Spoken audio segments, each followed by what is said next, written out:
पत्नी पति से, आज का अखबार नहीं देखा, सेल लगी हुई है, एक के साथ एक फ्री, चलो चलते हैं, आज तो लूट लेंगे दुकानदार को। मुझे बताओ, दुकानदार लूटने के लिए बैठा है, अपने फायदे के लिए बैठा है या तुम्हारे फायदे के लिए बैठा है?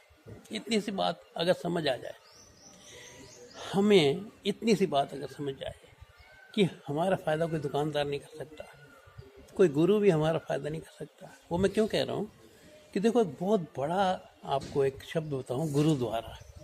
गुरुद्वारा कितना पवित्र है, लेकिन उसका मतलब क्या है कि गुरु भी आपको द्वार तक छोड़ सकता है, उससे आगे तो आपको खुद जाना है। अपने ऊपर जिसने जिम्मेदारी ली वो बच जाएगा इन सारी मुसीबतों से। कभी किसी के पीछे भाग रहे हैं, कभी किसी के पीछे भाग रहे हैं, वो सस्ता दे रहा है चलो चलें, उसके यहाँ बड़ी भीड़ है, कुछ ना कुछ फ़ायदा होगा, उसकी कई हर बात सच निकलती है, चलो चलें। यहाँ नहीं, आप प्रभावित हो गए। और हमारे गुरुजी क्या कहते थे कि एक सेंटेंस याद कर लो, ना किसी को प्रभावित करो और ना किसी से प्रभावित हो।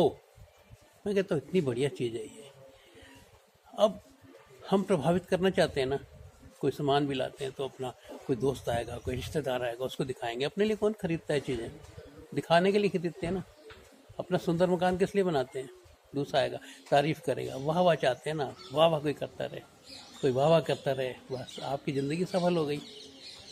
दिखा के वाह वाह लूटो, बस दिखाते रहो, वाह होती रहेगी। एक वाह वाह के लिए जीवन सत्यानाश कर दिया। ये जीवन इतना अनमोल है, इतना अनमोल है। मैं उस दिन देख रहा था, रोना आ गया।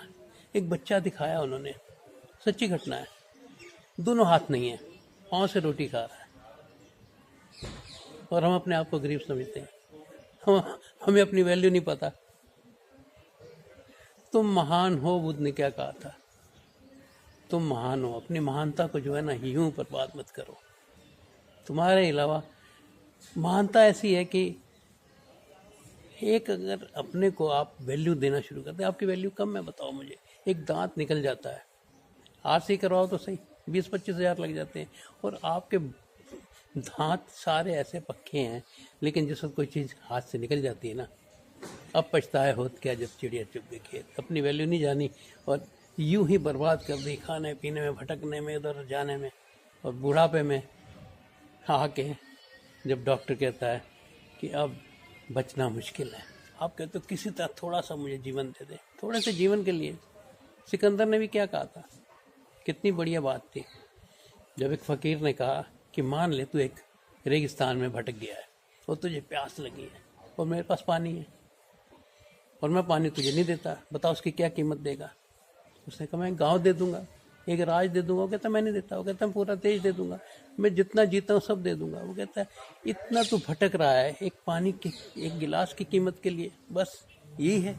अपनी वैल्यू अगर पहचान ली होती तो आज तुम, उसने कहा ना, क्या तुम्हारे यूनान में, क्या तुम्हारे शहर में रोटी नहीं मिलती जिसके लिए तुम भटक रहे हो? हम क्यों भटक रहे हैं? हमें लगता है कहीं कोई ऐसी चीज़ मिल जाएगी, कहीं कोई ऐसी चीज़ मिल जाएगी, हम सुखी हो जाएंगे। जो सुखी है वो सुखी होना चाहता है, यही प्रॉब्लम, बस बीमारी यही है कि जो सुखी है वो सुखी होना चाहता है। चश्मा लगा सर पे, पूरा घर ढूंढ लो, चश्मा मैं अपने सर पे लगा लिया, अब है तो मेरे पास ही ना, और मैं घर पे भटक रहा हूँ, ढूंढ रहा हूँ, कहाँ गया कहाँ गया, नहीं मिलेगा। तुम्हारे पास है ना, तुम्हारे पास जो चीज़ है उसे ढूंढने जाओगे ना तो कहीं नहीं मिलेगी। हमारे पास सब कुछ है और भटक रहे हैं ना। ये भटकन कब बंद होगी? जब हमें समझ आ जाएगी कि अब हमें और कुछ नहीं चाहिए।